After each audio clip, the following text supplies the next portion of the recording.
This story was brought to you by Black Verdict. Subscribe, like, and share. Imagine a police officer, bound by an oath to protect and serve. An oath spoken under bright lights, raised hands, and promises of justice. But what happens when the greatest threat to that oath isn't found on dark streets or violent corners, but inside the very institution sworn to uphold it?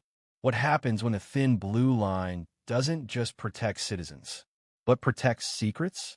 Dangerous ones. This is not a story about criminals running from the law. This is a story about an officer who ran toward the truth and paid the price for it. The moment didn't arrive with sirens or headlines. It came quietly.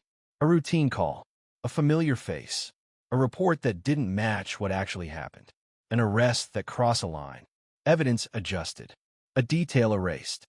At first, it felt like an exception, a mistake, something that could be explained away. But then it happened again, and again. The badge began to feel heavier, not with honor, but with silence. Inside, the conflict grew louder.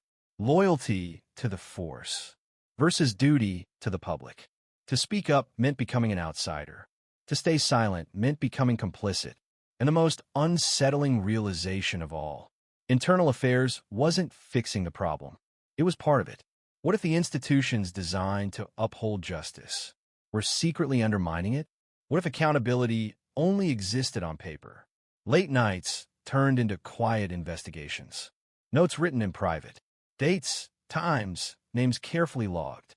The deeper the officer looked, the clearer the pattern became. This wasn't one bad cop. This was a system that rewarded silence and punished honesty. Files disappeared. Witnesses changed their stories. Warnings were delivered, not in words, but in looks. The message was clear. Stop digging. But the truth had already been uncovered, and it couldn't be unseen.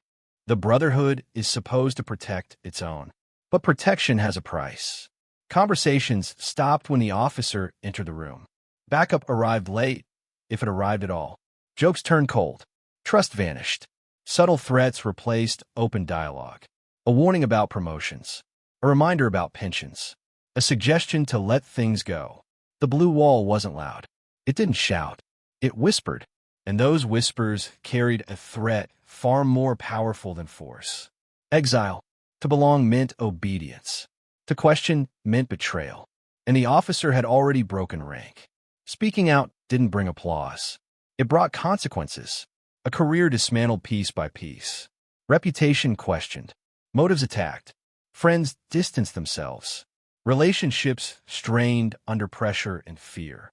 Legal battles replaced patrol shifts. Courtrooms replaced squad cars. And then came the silence. The kind that follows when an institution waits for you to disappear. But the officer didn't disappear. Because telling the truth was never about winning. It was about refusing to lie. In late 2025, the struggle for accountability continues. Departments promise reform. Policies change language, but not always behavior. Yet stories like this ripple outward.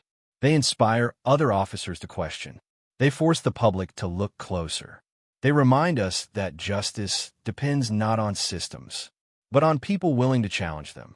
Whistleblowers remain essential and vulnerable because systems designed to protect themselves rarely welcome those who expose them.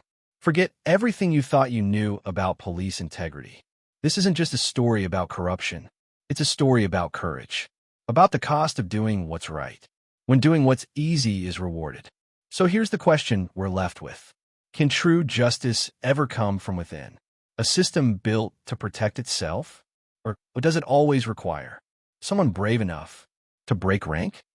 Subscribe to Black Verdict for more true crime documentary stories rooted in real pain, real systems, and real power.